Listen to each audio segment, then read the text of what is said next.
అంతేనా? మనకి రుద్రాభిషేచనం అని చేస్తాం. హ్మ్. రుద్రాభిషేచనంలో శ్రీ రుద్రాభిషేచనం అంటారు. హ్మ్. నమకం చమకం చైవ పురుష సూక్తం చ యద్విదుః తన్మే మనః శివ సంకల్పమస్తు అంటూ నమకము చమకము పురుష సూక్తం విష్ణుమూర్తి గురించి కూడా చెప్పేది మహాన్యాసంలో శివ సంకల్పం అనేది ఉంది. అలా ప్రతిరోజు చదువుకున్నట్లయితే స్వామి అనుగ్రహాన్ని పొందుతాం. దాని తర్వాత పురుష సూక్తం చెబుతారు మహాన్యాసంలో. దాని తర్వాత అప్రతిహత సూక్తం అని అంటారు. హ్మ్. పూర్వం దేవతలకి రాక్షసులకి యుద్ధం జరిగింది. దేవతల యొక్క శక్తి తగ్గిపోయింది, రాక్షసుల యొక్క శక్తి ప్రబలమైంది. అప్పుడు దేవతలందరూ కూడా బ్రహ్మగారి దగ్గరికి వెళ్తే ఈ మంత్రం చదువుకొని రేపొద్దున యుద్ధంకి వెళ్ళండి అన్నారు. హ్మ్. ఆ కాలంలో 24/7 యుద్ధం ఉండదు కదా. సూర్యుడు ఉదయించాడంటే యుద్ధం చేసేవారు, అది ధర్మయుద్ధం. సూర్యుడు అస్తమించాడు అంటే యుద్ధాన్ని ఆపేవారు. మర్నాడు ఉదయం దేవతలు బ్రహ్మగారు చెప్పిన ప్రకారంగా మంత్రం చదువుకుని వెళ్తే యుద్ధంలో జయించారు. హ్మ్. మనం కూడా కంటికి కనపడకుండా కొన్ని యుద్ధాలు మనసులో మనం యుద్ధం చేస్తూ ఉంటాం.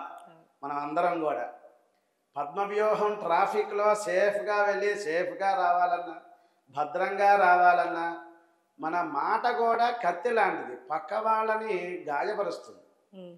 అపార్ట్మెంట్లలో ఈ ఇరుగు పొరుగు వాళ్ళతో కూడా మచ్చిగా ఉండాలి. హ్మ్. ఈ మహాన్యాసం ఈ యొక్క అప్రథ సూక్తం అనేటువంటి చెప్పుకున్నట్లయితే ఇటువంటి యుద్ధంలో కూడా జయిస్తాం. హ్మ్. దేవతలు లోక రక్షణ కోసం చేశారు. మన రక్షణ కోసం, మన కుటుంబం కోసం ఈ మహాన్యాసం ప్రతిరోజు చేసుకోవచ్చు. అభిషేచనం కనీసం శివరాత్రి నాడు ఒకసారి ఇలా చదువుకున్నట్లయితే స్వామి అనుగ్రహంతో యుద్ధంలో జయిస్తామని ఈ మహాన్యాసంలో అనేక రకాలుగా మంత్రాలను క్రోడీకరించి ఒక చోట పెట్టారమ్మ. శర్మ గారు, ఇప్పుడు మరి వినాయకుడు పార్వతీదేవి ఇద్దరు కలిసి శివుని పూజించారని అంటారు. అది ఏ సమయంలో చెప్తారా? వినాయకుడు మనకి శివహస్తంబున పార్వతీకరము, శివహస్తంబున పార్వతీకరము సంశ్లేషం పరోమాంచమయీ స వివాహ క్రమభంగమయ్య గదమున్ సజ్జాద్రి మమమనాను స విశేషంబుగన విరహ వనితులే చాలులే క్లుప్తలా వివరింపంగా అనంగా అని శివుడే వేవేల దీవించుటన్. గణపతి రావాలి అంటే పార్వతీ పరమేశ్వరుల యొక్క దివ్య కళ్యాణం జరగాలి. హ్మ్. పరమేశ్వరుడు ఒకసారి శివహస్తంబున పార్వతీకరము, కరము అంటే చెయ్యి, పార్వతీ అమ్మవారి చేతిని ఇలా పట్టుకున్నట్ట పరమేశ్వరుడు. హ్మ్. మనం ఇలా పట్టుకుంటాం. మగవాళ్ళు ఆడపిల్లని వివాహ సమయంలో వరుడు వధువుని పట్టుకుంటే ఆడపిల్లలు ఇలా పుడతారు, ఇలా అయితే మగపిల్లలు పుడతారు, ఇలా పట్టుకుంటే ఇద్దరూ పుడతారు. ఆ విధంగా పరమేశ్వరుడు పార్వతీ అమ్మవారి చేతిని ఎప్పుడైతే పట్టుకున్నారో పార్వతీ అమ్మవారి పక్కన ఇద్దరు చెలికత్తెలు ఉన్నారు. హ్మ్. వారి పేరు, ఒక వారి పేరు జయ, ఇంకొక వారి పేరు విజయ అంటారు. హ్మ్. వారిద్దరూ కూడా నవ్వారు. చాలులే క్లుప్తలా వివరింపంగా. మా అమ్మని అంటే మా పెద్దవాళ్ళని పూర్వకాలంలో అమ్మ. పనిచేసేటువంటి వాళ్ళు అందరూ కూడా అమ్మ అని, అక్క అని ఏదో ఒక రకంగా భావనగా హ్మ్. నేను మీ వాడిని అని పిలుస్తూ ఉంటారు. హ్మ్. అలా మా అక్కని, మా అమ్మని పరమేశ్వరుడు ఈ యొక్క చేతిని పట్టుకున్నారు అని వాళ్ళు కిలకిలా నవ్వారు అన్నమాట. స్వామివారు కూడా నవ్వుతోనే అందరినీ ఆశీర్వచనం చేశారు. హ్మ్. అలా ఆది దంపతులు కైలాసలోకానికి వచ్చారు. కొంతకాలానికి స్వామివారి యొక్క గణపతి ఆవిర్భావం, వినాయక చవితి కథ మనం విన్నాం.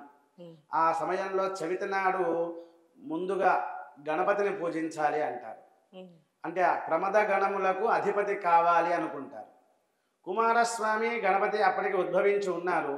కుమారస్వామి నెమలి వాహనం మీద ఆకాశ మార్గంలో 3,54,00,000 నదులలో స్నానం చేసి వస్తే వీళ్ళకి ఈ పట్టం కడతాము అన్నారు, గణములకు ఆధిపత్యాన్ని. హ్మ్. మరి వినాయకుడు కొంచెం ఉదరం ఎక్కువగా, పొట్ట ఎక్కువగా ఉంటుంది, మరుగుజ్జువాడు, ఆయన యొక్క వాహనం ఎలుక.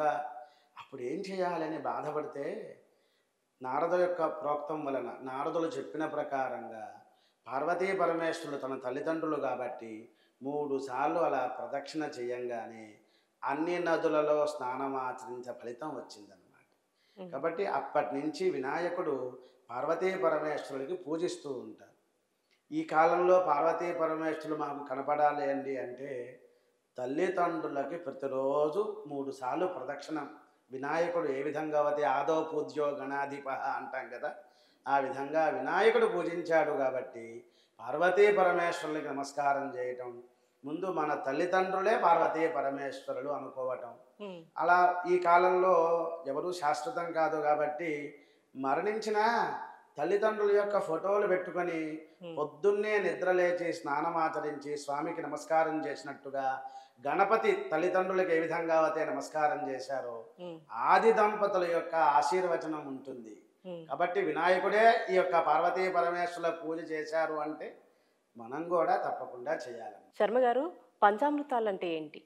పంచామృతములు భగవంతుడికి అభిషేచనం చేసే సమయంలో గోమూత్రం, గోమయం, గోక్షీరం, గోదధి, గోఘృతము ఇట్లాగా వీటిని పంచగవ్యాలు అంటారు. ఆవు పాలు, ఆవు పెరుగు, ఆవు నెయ్యి, గోమయము, గోమూత్రం వీటిని పంచగవ్యాలు అంటారు. ఈ 5 ఆవు నుంచి వస్తాయి. అట్లాగే పంచ అమృతములు అంటారు. ఆవు పాలు, ఆవు పెరుగు, ఆవు నెయ్యి, తేనె, పంచదార, ఈ 5టిని పంచామృతాలు అంటారు. ఒక్కసారి మనం గ్రహిస్తే ఈ 4 కూడా ద్రవ పదార్థంగా ఉన్నాయి, లిక్విడ్గా. ఆవు పాలు, ఆవు పెరుగు, ఆవు నెయ్యి, తేనె. పంచదార ఘన పదార్థంగా సాలిడ్గా ఉంది. అది ఏమిటి అంటే తా శర్కర అభవన్ తచ్చర్కరాణాగుం అని వేదమంత్రం. మనకి భూమండలం మీద మంగళగిరి ఆ ప్రాంతంలో, విజయవాడ దగ్గరలో మంగళగిరి ఆ ప్రాంతంలో పానకాల స్వామి వారు ఉన్నారు. స్వామికి ప్రతిరోజు పానకం పోస్తారు నోట్లో. సగం నీరు, సగం తీర్థం వారు త్రాగుతారు, సగం తీర్థం భక్తులకి ఇస్తారు. అక్కడ పానకం పోసినప్పుడు ఈగలు, దోమలు రావు. ఎందుకని అంటే ఆ ప్రదేశం అంతా కూడా గంధకపు రాళ్లతో నిండి ఉన్నది ఆ పర్వతం. మరి బొగ్గు రాళ్ళు చూశారు, సున్నపు రాళ్ళు మీరు విన్నారు. అలాగే తీయగా ఉన్నటువంటి రాళ్లను శర్కర అంటారు. శర్కర నుంచి వచ్చింది చక్కెర. పూర్వం భార్యని వసి అనేవారు. వసి వసి వసి ఓసో ఓసో అన్నట్టుగా శర్కర నుంచి వచ్చినది చక్కెర. అది హిమాలయ పర్వతాల ఆ ప్రాంతంలో అక్కడ తీయగా ఉన్నటువంటి తీపి కలిగినటువంటి రాళ్ళు ఉంటాయి. హిమాలయ పర్వతాలు పైనుంచి సెలయేర్లు పడుతూ ఉంటాయి కదండి. ఆ నీళ్లు ఈ రాయి మీద పడినప్పుడు కాస్త ముందుకు జరుగుతాయి. అలా ఉద్ధృతికి ఆ రాయి ఇలా తిరుగుతూ తిరుగుతూ గుండ్రంగా అయిపోయింది కాబట్టి మనం గుండ్రాయి అంటూ ఉంటాం. ఆ విధంగా రాయి కరిగిపోతుంది. రాయికి ఉన్నటువంటి తీపిదనం నీటికి పడుతుంది. మనం పంచామృతాభిషేచనం చెయ్యాలి అంటే హిమాలయ పర్వతానికి వెళ్ళి ఆ రాళ్ళు కరిగినటువంటి తీర్థాన్ని తెచ్చుకుని అభిషేచనం చెయ్యాలి. మనం అక్కడికి వెళ్ళలేం కాబట్టి స్వామివారి యొక్క అనుగ్రహంతో పంచదార వేసి వెంటనే కొబ్బరికాయ కొడితే కొబ్బరి నీళ్లు ఆ పంచదార కరిగి శర్కరోదకముగా వస్తుందని తెలుస్తుంది. కాబట్టి పంచ అమృతములు అంటే ద్రవ పదార్థం కాబట్టి ఈ యొక్క 5 కూడా మనం తెచ్చుకోవాలి. భగవంతుడికి తెలుసు, మనం చుట్టుపక్కల షాపులకు వెళ్ళి అన్ని వస్తువులు కొంటున్నాము, మన దగ్గరే పంచదార రాళ్ళు పెడితే మనం షాపుకు వెళ్ళవని హిమాలయ పర్వతం దగ్గర పెట్టారు స్వామివారు. అందువల్ల పంచామృతాలతో అభిషేకం చేసినట్లయితే ఒక్కొక్క పాలతో అభిషేకం చేస్తే ఒక మనసులో ఉన్న కోరిక తీరుతుంది. తేనెతో అభిషేచనం చేస్తే గాత్రం బాగుంటుంది. అమృతవాగ్ భవ, సత్యవాగ్ భవ, మధురవాగ్ భవ అంటారు. ఆ విధంగా అమృతతుల్యమైనటువంటి మాటలు వాణి రావాలి అంటే శత్రుఛేదన అంటే మన మీద చాలామంది ఇబ్బంది పెడుతున్నారు. ఆర్థికంగా కానివ్వండి, అంగబలం లేదు, అర్ధబలం లేదు, ఉద్యోగ ధర్మాలలో ఉన్నాం, ఒకరి కింద మనం పనిచేస్తున్నాం, నేను ఎంత బాగా శ్రద్ధగా చేసినా ఆ పై అధికారి ఆయన కనికరించట్లేదు అన్నప్పుడు తేనెతో అభిషేచనం చేసినట్లయితే స్వామి అనుగ్రహాన్ని పొందుతాం. ఆ విధంగా పంచామృతాలు మనకి వచ్చినాయండి.